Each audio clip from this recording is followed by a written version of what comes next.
అమ్మవారి దగ్గరకు వచ్చి మెట్లు తోడటం కానీ చేశారు. జగన్మోహన్ రెడ్డి చేసిన పాపాలకే ప్రాయశ్చిత్తంగా మెట్లు తోడుతున్నాను కూడా చెప్పడం జరిగింది. దీనిపైన మీ అభిప్రాయం? చూడండి, ఎక్కడైతే అన్యాయం జరిగిందని చెప్పేసి అంటున్నారో, ఎక్కడైతే హిందూ మనోభావాలు దెబ్బతగినాయి అని చెప్పేసి అంటున్నారో, అది తిరుమల తిరుపతి దేవస్థానంలో లడ్డూలు తయారు చేసే దగ్గర అన్యాయం జరిగింది, అపచారం జరిగిందని చెప్పేసి చెప్తున్నారు.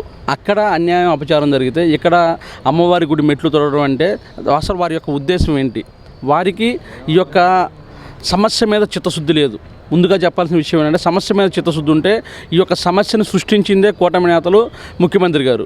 వారి దగ్గరికి వెళ్ళి అసలు ఇది ఏం జరిగింది ఏంటి అని చెప్పేసి క్షుణ్ణంగా తెలుసుకొని దాని మీద వివరణ ఇచ్చే ప్రయత్నం కానీ ఏమీ చేయకోకుండా ఇప్పుడు చంద్రబాబు నాయుడు గారు ఏదైతే స్క్రిప్ట్ రాసిస్తారో ఆ స్క్రిప్ట్కి అనుగుణంగా ఒక 3 రోజుల తర్వాత 4 రోజుల తర్వాత బయటికి రావడం, బయటకు వచ్చి చంద్రబాబు నాయుడు గారు చెప్పారు కాబట్టి ఆ విషయాన్ని ఈయనకు చెప్పడం, ఈయన వచ్చేటప్పుడు దాని తగ్గట్టు సినిమాలో కదా నటించి వెళ్ళిపోయేటట్టు ఒక 3 రోజులు 4 రోజులు ఆ సబ్జెక్ట్ మీద నటించడం, వెళ్ళిపోవడం తప్పితే ప్రజల మీద చిత్తశుద్ధి ఉంటే ఎక్కడైతే అన్యాయం జరిగిందో, ఎక్కడైతే ఈ యొక్క లడ్డూ ప్రసాదం మీద వివాదం ఉందో ఆ వివాదాన్ని పరిష్కరించి అసలు నిజానిజాలను నిగ్గు తేల్చే ప్రయత్నంలో భాగంగా జగన్మోహన్ రెడ్డి గారు కోరిన విధంగా సిబిఐ ఎంక్వైరీ చేయడానికి ఈ యొక్క రాష్ట్ర ప్రభుత్వం కానీ కూటమి నేతలు కానీ ఎందుకు ఒత్తిడి చేయట్లేదు అనే విషయాన్ని మేము సూటిగా ప్రశ్నిస్తూ ఉన్నాం.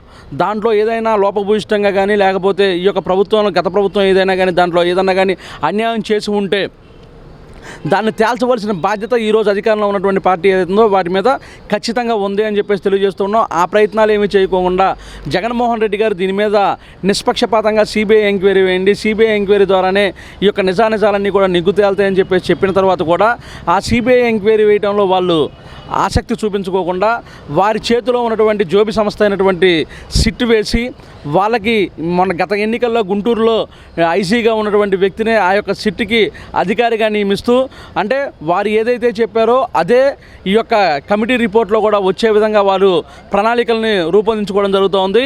ఇది హిందువుల యొక్క మనోభావాలను దెబ్బతీసే విధంగా ఉన్నాయి. హిందువుల మీద చిత్తశుద్ధి ఉంటే పవన్ కళ్యాణ్ గారు కానీ తర్వాత కూటమి నేతలు కానీ ఎవరైనా కానీ ఈ యొక్క నిష్పక్షపాతంగా దాని మీద విచారణ జరిపించాలని చెప్పేసి కోరుతూ ఉన్నాం. ఈ యొక్క హిందూ ముస్లిం క్రిస్టియన్లు ఎవరైతే ఉన్నారో వాళ్ళందరూ కూడా సోదర భావంతో కలిసిమెలిసి ఈ యొక్క భారతదేశంలో నివసిస్తూ ఉన్నారు. మన దేశాన్ని కూడా లౌకిక దేశం అని చెప్పేసి చెప్తూ ఉంటాం. ఈ యొక్క నినాదంతో ఉన్నటువంటి భారతీయులను విడదీసే ప్రయత్నం చేస్తూ ఈ యొక్క సనాతన ధర్మం అని చెప్పేసి మాట్లాడుతూ ఉన్నారు. ఈ విధంగా మాట్లాడడం అనేది పవన్ కళ్యాణ్ గారి యొక్క అనుభవ రాహిత్యాన్ని నిదర్శనంగా మేము అభివర్ణించవలసిన పరిస్థితి అయితే ఉంది అని చెప్పేసి తెలియజేస్తూ ఉన్నాను. పవన్ కళ్యాణ్ గారు అంటున్నమాట, ఇదే కనుక ఇప్పుడున్న పరిస్థితుల్లో చర్చిలో కానీ మసీదులో కానీ కల్తీ జరిగి ఉంటే జగన్మోహన్ రెడ్డి రాష్ట్రాన్ని మొత్తం కూడా అతలాకుతలం చేసేవాడు అంటూ కూడా పవన్ కళ్యాణ్ గారు అంటున్నమాట. గతంలో సమస్యలు వచ్చినప్పుడు ఈ యొక్క పవన్ కళ్యాణ్ గారు ఏమైపోయారని చెప్పేసి అడుగుతున్నా. మణిపూర్ అల్లర్లో ఈ యొక్క దళిత మహిళల మీద దాడులు జరుగుతూ ఉంటే పవన్ కళ్యాణ్ గారు కానీ జగన్మోహన్ రెడ్డి గారు కానీ స్పందించారా అని చెప్పేసి అడుగుతున్నాం. జగన్మోహన్ రెడ్డి గారు స్పందించలేదని చెప్పేసి కాంగ్రెస్ పార్టీలో ఉన్నటువంటి షర్మిలా గారు ప్రెస్ మీట్ పెట్టి మరి జగన్మోహన్ రెడ్డి గారిని విమర్శించినటువంటి విషయాన్ని ఈ యొక్క పవన్ కళ్యాణ్ గారు మర్చిపోయారని చెప్పేసి సూటిగా ప్రశ్నిస్తున్నాం. జగన్మోహన్ రెడ్డి గారు అధికారంలో ఉన్నప్పుడే జగన్మోహన్ రెడ్డి గారు మణిపూర్ అల్లర్ల విషయంలో జగన్మోహన్ రెడ్డి గారు గొంతెత్తి మాట్లాడలేదు. ఎస్సీ ఎస్టీలకి అన్యాయం జరుగుతున్నా కానీ జగన్మోహన్ రెడ్డి గారు పట్టించుకోలేదు అని చెప్పేసి మాట్లాడిన మాటలు నెలలు గడవక ముందే ఈరోజు వారి ఈ విధంగా మాట్లాడడం వారి యొక్క అనుభవ రాహిత్యానికి నిదర్శనంగా ఉందని చెప్పేసి చెప్తూ ఉన్నాం. ఓకే, జగన్మోహన్ రెడ్డి గారు కూడా హిందువులకి దోకి హిందువులను చాలా చులకన చూసే వ్యక్తి ఎవరైనా ఉన్నారంటే అది ఒక జగన్మోహన్ రెడ్డి అంటూ కూడా పవన్ కళ్యాణ్ గారు అంటున్నమాట. మీరు చూసే ఉంటారు. ఎందుకంటే జగన్మోహన్ రెడ్డి గారు అధికారంలో ఉన్నప్పుడు కానీ అధికారంలో లేనప్పుడు కానీ హిందూ దేవాలయాలన్నా కానీ హిందూ దేవతామూర్తులన్నా కానీ వారికి మనసులో ఉన్నటువంటి స్థానాన్ని ప్రతిసారి కూడా వారు చూపిస్తూనే వస్తూ వచ్చారు. ఎందుకంటే తిరుమల తిరుపతి దేవస్థాన ప్రసాదాన్ని కూడా చెప్పులు విడిచి తీసుకున్నటువంటి సందర్భాలు మనం కోకొలలుగా చూస్తూ ఉన్నాం. అదేవిధంగా ఆ యొక్క దేవదేవుడు ప్రతిమలు ఎవరికైనా ఇచ్చేటప్పుడు కూడా చెప్పులు విడిచి ఇవ్వడం కూడా మనం చాలా పలు సందర్భాల్లో చూస్తూ ఉన్నాం. అంటే జగన్మోహన్ రెడ్డి గారికి ఈ యొక్క దేవతామూర్తుల మీద కానీ తర్వాత హిందూ దేవుళ్ళ మీద కానీ ఆయనకు ఉన్నటువంటి నమ్మకాన్ని వీళ్ళందరి దగ్గర ప్రదర్శించవలసిన అవసరం లేదు అన్న విషయాన్ని ఆయన సందర్భం వచ్చిన ప్రతిసారి కూడా ఆయన చూపిస్తూనే వస్తూ ఉన్నారు. వీరికి ఈ యొక్క హిందూ దేవాలయాల మీద కానీ హిందూ పూజల మీద కానీ వీరికి నమ్మకం ఉంటే చెప్పులు విడిచి పాదరక్షలు విడిచి వీరు ఏ రోజన్నా కానీ పూజలు చేశారని చెప్పేసి సూటిగా ముఖ్యమంత్రి గారిని అదేవిధంగా పవన్ కళ్యాణ్ గారిని మేము ప్రశ్నిస్తూ ఉన్నాం. ఎందుకంటే గతంలో మనం ఇటువంటి సందర్భాలు కూడా ఈ యొక్క మీడియా ద్వారా చాలాసార్లు చూడటం కూడా జరిగింది. మోహన్ రెడ్డి గారికి హిందూ దేవుళ్ళ మీద నమ్మకం లేదని చెప్పేసి మాట్లాడుతున్నటువంటి ఈ కూటమి నేతలు వారు అధికారంలో ఉన్నప్పుడు ఆధునీకరణ పేరుతో హిందూ దేవాలయాల్ని మొత్తాన్ని కూడా భూస్థాపితం చేస్తే జగన్మోహన్ రెడ్డి అధికారంలోకి వచ్చిన తర్వాత తక్షణమే పైలట్ ప్రాజెక్టు కింద ఆ యొక్క దేవాలయాల పునర్నిర్మాణాన్ని చేపట్టి వాటినన్నింటినీ పూర్తి చేసినటువంటి నాయకుడు జగన్మోహన్ రెడ్డి గారు. జగన్మోహన్ రెడ్డి గారికి హిందూ దేవాలయాల మీద చిత్తశుద్ధి లేదని చెప్పేసి మాట్లాడడం చాలా హాస్యాస్పదంగా ఉంది. అదేవిధంగా అంతర్వేదిలో ఆ యొక్క ఏదైతే రథం ఉందో రథం అగ్నికి ఆహుతైతే దాని మీద తక్షణమే సిబిఐ ఎంక్వైరీ వేసి దాన్ని నిజాన్ని నిగ్గు తేల్చాలని చెప్పేసి జగన్మోహన్ రెడ్డి అధికారంలో ఉన్నప్పుడు కూడా కోరటం జరిగింది. వీటన్నిటిని మనం చూస్తూ ఉంటే జగన్మోహన్ రెడ్డి గారికి ఈ యొక్క దేవాలయాల మీద కానీ తర్వాత హిందువుల యొక్క సాంప్రదాయాల మీద కానీ హిందూ యొక్క మనోభావాల మీద కానీ వారికి నమ్మకం ఉంది. వారి హిందూ దేవాలయాలను కానీ విశ్వసిస్తున్నారు అని చెప్పేసి చెప్పడానికి ఇవన్నీ మచ్చుతొనకలుగా ఉన్నాయని చెప్పేసి చెప్తూ ఉన్నాం. అదేవిధంగా పవన్ కళ్యాణ్ గారు సనాతన ధర్మం అని చెప్పేసి చెప్తూ ఉన్నటువంటి వ్యక్తి, మాకు తెలిసి సనాతన ధర్మంలో ఒక మాలనే ధరిస్తే పాదరక్షలు లేకుండా ఆ యొక్క మాల దీక్ష సమయం ఏదైతే ఉంటుందో దీక్షా సమయంలో కూడా మనం సంచరిస్తూ ఉంటాం. మరి వారు పాదరక్షలు వేసుకొని వారు నేను మాల వేసుకున్నానని చెప్పేసి చెప్తూ ఉన్నారు.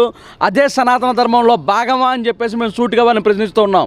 వారికి హిందూ దేవాలయాల మీద కానీ హిందూ దేవతామూర్తుల మీద కానీ నమ్మకం లేదు. వారికి సినిమాల్లో కదా మనం ఏదైతే ఒక 5 నిమిషాలు నటించేసి పక్కకు వెళ్ళిపోతాం, అదేవిధంగా వారు కెమెరాల ముందుకు వచ్చి ఈ యొక్క నటనే చేస్తున్నారు తప్పితే నిజ జీవితంలో కూడా రాజకీయ జీవితం కూడా ఆయన నటనే చేస్తున్నాడు తప్పితే ప్రజల మీద ఏ విధమైన చిత్తశుద్ధి లేదు. అదేవిధంగా ఈ యొక్క వరదల్లో కూడా విజయవాడలో ఆయనకు ఓటేసి కూటమి నేతను గెలిపించుకున్నటువంటి ప్రజలు మేము పవన్ కళ్యాణ్కి ఎందుకు ఓటేసామా అని చెప్పేసి అనుకునే పరిస్థితికి ఆయన తీసుకొచ్చారు. ఎందుకనంటే అక్కడ రాత్రి పగళ్ళు తినడానికి తిండి లేక నీళ్ళలో చిక్కుకుపోయినటువంటి జనాలను పరామర్శించే ప్రయత్నం కూడా చేయకుండా దానికి ఆయన చెప్పిన సాకు ఏంటయ్యా అంటే, నేను వస్తే జనాలు విపరీతంగా వచ్చేస్తూ ఉంటారు, అక్కడ దాన్ని కంట్రోల్ చేయడం పోలీసు వ్యవస్థ వల్ల కాదు అని చెప్పేసి చెప్తూ ఉన్నారు. వారి అధికారంలో ఉండి వారి చేతిలో ఉన్నటువంటి పోలీసు వ్యవస్థతో కూడా వారు లా అండ్ ఆర్డర్ సరి చేసుకునే పరిస్థితుల్లో లేరా అని చెప్పేసి మేము ప్రశ్నిస్తూ ఉన్నాం. ఈ యొక్క చంద్రబాబు నాయుడు గారు రాసించినటువంటి స్క్రిప్ట్ను చదివే ప్రయత్నంలోనే గడిచిన 5 సంవత్సరాలు కూడా వారు రాజకీయం అదేవిధంగా చేశారు. ఇప్పుడు అధికారంలోకి వచ్చినప్పుడు కూడా చంద్రబాబు నాయుడు గారు ఏ స్క్రిప్ట్ అయితే రాసిస్తారో ఆ స్క్రిప్ట్ మాత్రమే చదువుతుంటారు తప్పితే ప్రజా సమస్యల మీద కానీ ప్రజల యొక్క మనోభావాల మీద కానీ ఆయనకి ఏ విధమైనటువంటి చిత్తశుద్ధి లేదని చెప్పేసి తెలియజేస్తున్నాం. జగన్మోహన్ రెడ్డి గారు కూడా కాలినడకన ఈ నెల 27న తిరుమల వెళ్ళనున్నారు. అయితే డిక్లరేషన్ వచ్చిన తర్వాతే తిరుమలకి చేరుకోవాలంటూ కూడా బీజేపీ నేత పురంధేశ్వరి గారు కూడా మాట్లాడటం జరిగింది. దీనిపైన మీ అభిప్రాయం? రాజ్యాంగబద్ధమైనటువంటి పదవుల్లో ఉన్నటువంటి వ్యక్తులు కూడా డిక్లరేషన్ ఎవరు ఇవ్వాలి అన్న విషయం కూడా తెలియనటువంటి పరిస్థితుల్లో ఈరోజు భారతదేశంలో ఉన్నటువంటి రాజకీయ నాయకులు ఉన్నారంటే చాలా హాస్యాస్పదంగా ఉంది. డిక్లరేషన్ అనే పద్ధతి ఎవరిస్తారు? అసలు డిక్లరేషన్ ఇవ్వాల్సిన వ్యక్తి యొక్క ఆవశ్యకత ఏంటి? డిక్లరేషన్ ఎప్పుడు ఇస్తాం? మనం ఒక దేవాలయానికి వెళ్ళినప్పుడు ఆ మతానికి మనం సంబంధించినటువంటి వ్యక్తులను కానప్పుడు మనం అప్పుడు ఏమిస్తాం? డిక్లరేషన్ ఇస్తాం. ఏమని? నేను ఈ యొక్క దేవుని నేను విశ్వసిస్తున్నాను అని చెప్పేసి ఒక డిక్లరేషన్ ఫామ్ మీద సంతకం పెట్టి ఆ తర్వాత మనం ఆ యొక్క దేవుడు ఎవరైతే ఉన్నారో వారిని దర్శించుకోవడం జరుగుతూ ఉంటుంది. జగన్మోహన్ రెడ్డి ఎప్పుడు కూడా నేను బాప్టిజం తీసుకున్నానని కానీ లేకపోతే నేను హిందూ మతానికి సంబంధించినటువంటి వ్యక్తిని కాదు అని కానీ ఎక్కడా కూడా చెప్పాల. మీరు చూస్తే 2019 ఎలక్షన్ల ముందు ఈ యొక్క హిందువులు పరమ పవిత్రంగా భావించేటటువంటి గంగా నదిలో హరిద్వార్లో వారు గంగా స్నానం ఆచరించి తర్వాత అధికారంలో ఉండగా పలుసార్లు బ్రహ్మోత్సవాల్లో స్వయంగా జగన్మోహన్ రెడ్డి గారు పాల్గొని జగన్మోహన్ రెడ్డి గారు పట్టు వస్త్రాలు స్వామివారికి సమర్పించినటువంటి సందర్భాల్లో అప్పుడు ఈ యొక్క కూటమి నేతలందరూ కూడా ఏం చేస్తున్నారని చెప్పేసి మేము సూటిగా ప్రశ్నించడం జరుగుతూ ఉంది. ఎందుకంటే ఈరోజు వారేదో అధికారంలో ఉన్నారు అని చెప్పేసి దీంతో అధికార అహంకారంతో వారేదో ఈరోజు మాట్లాడుతూ ఉన్నారు. కానీ ఈ యొక్క పురంధేశ్వరి గారు అదేవిధంగా మిగిలినటువంటి కూటమి నేతలు అందరూ కూడా జగన్మోహన్ రెడ్డి అనే వ్యక్తిని ఈరోజే చూస్తున్నారా అని చెప్పేసి మేము సూటిగా ప్రశ్నిస్తున్నాం. జగన్మోహన్ రెడ్డి గారు 2009 నుంచి ప్రత్యక్ష రాజకీయాల్లో ఉంటూ వస్తూ ఉన్నారు. ఈ గడిచిన ఈ యొక్క 20 సంవత్సరాల్లో ఎప్పుడు కూడా జగన్మోహన్ రెడ్డి గారి దగ్గర నుంచి డిక్లరేషన్ అయినటువంటి ఈ నేతలు ఈరోజు జగన్మోహన్ రెడ్డి గారు పరమ పవిత్రమైన హిందువులు పరమ పవిత్రంగా భావించేటువంటి తిరుమల తిరుపతి దేవస్థానానికి వెళ్తున్నారు అనగానే వాళ్ళ గుండెల్లో వణుకు పుట్టి జగన్మోహన్ రెడ్డి గారికి అధికారంలో లేకపోయినప్పటికీ వస్తున్నటువంటి ప్రజాకర్షణకి వాళ్ళు భయభ్రాంతులకు గురై ఈరోజు ఈ యొక్క మాట్లాడుతూ ఉన్నారు. బీజేపీ పార్టీకి నిజంగా కూడా వాళ్ళు హిందూయిజం అనేటువంటి ముసుగులో వారు వారి యొక్క పార్టీ నడుపుతూ వస్తున్నారు. ఇప్పటికైనా కానీ ఈ యొక్క లడ్డూ మీద వారు జగన్మోహన్ రెడ్డి గారు ప్రధానమంత్రికి కూడా లేఖ రాయడం జరిగింది. సిబిఐ ఎంక్వైరీ వేయండి అని చెప్పడం జరిగింది. దాని మీద ఇప్పటివరకు కూడా బీజేపీ పార్టీ వారి యొక్క స్టాండ్ ఏంటని చెప్పేసి తెలియపరచకుండా జగన్మోహన్ రెడ్డి గారు చేస్తున్నటువంటి యాత్రలు ఏవైతే ఉన్నాయో వాటిని జనాల్లో ఒక భయభ్రాంతులకు గురి చేయడం, జనాల్లో ఒక అస్పష్టతని కల్పించడానికి ప్రయత్నం చేస్తూ ఉన్నారు. ఈ విధమైన పద్ధతులు మానుకొని హిందువుల యొక్క మనోభావాలు దెబ్బతినకుండా ఈ యొక్క హిందువులకు ఉన్నటువంటి అనుమానాలు ఏవైతే ఉన్నాయో వాటిని నివృత్తి చేసే ప్రయత్నంలో జగన్మోహన్ రెడ్డి గారు కోరిన విధంగా సిబిఐ ఎంక్వైరీ వేసి వాళ్ళు నిష్పక్షపాతంగా మేము ఈ యొక్క అధికారుల్ని నిష్పక్షపాతంగా మేము ఈ యొక్క లడ్డూల మీద చూస్తున్నామని చెప్పే ప్రయత్నం చేయకుండా దొంగే దొంగ దొంగ దొంగ నడిచినట్టు ఈ యొక్క అధికార పార్టీ వాళ్ళే సిట్ అనేది వేసి వాళ్ళ యొక్క విలువలేంటి, వారికి హిందువుల మీద ఉన్నటువంటి నమ్మకం ఏంటి అనే విషయాన్ని చెప్పే ప్రయత్నం చేశారు. వీటిని మానుకోవాలని చెప్పేసి తెలియజేస్తున్నాం. జగన్మోహన్ రెడ్డి అన్యమతస్థుడు డిక్లరేషన్ వచ్చిన తర్వాత ఆయన తిరుపతికి వెళ్ళి శ్రీవారి దర్శనం చేసుకోవాలంటూ కూడా అటు బీజేపీ వాళ్ళు కానివ్వండి, కూటమి నేతలు కానివ్వండి మాట్లాడుతున్నమాట. మీరేమంటారు? జగన్మోహన్ రెడ్డి అనే వ్యక్తి అన్యమతస్థుడు అని చెప్పేసి వీళ్ళకి ఎవరు డిక్లరేషన్ ఇచ్చారని చెప్పేసి చెప్తున్నాం. మన యొక్క కులం మతం అని చెప్పేసి రెండింటిని చూస్తూ ఉంటాం. మన యొక్క కుల ధృవీకరణ పత్రంలో హిందువు మాల, హిందువు మాదిగా అని రాస్తే వాళ్ళని హిందువుల కింద హిందువుల కింద చూస్తూ ఉంటాం. తర్వాత అన్య మతస్థులు అంటే క్రిస్టియన్ చెప్పేసి వాళ్ళు రాసుకుంటూ ఉంటారు వాళ్ళ సర్టిఫికేట్లో. వాళ్ళని మన అన్య మతస్థులుగా మనం చూస్తూ ఉంటాం. వాళ్ళని బీసీసీ కేటగిరీలో చూస్తూ ఉంటాం. జగన్మోహన్ రెడ్డి అనే వ్యక్తి క్రిస్టియన్ అని చెప్పేసి ఆయనకి సంబంధించిన ఏ సర్టిఫికేట్ అన్నా కానీ వీళ్ళు ఇప్పటివరకు చూపించారా?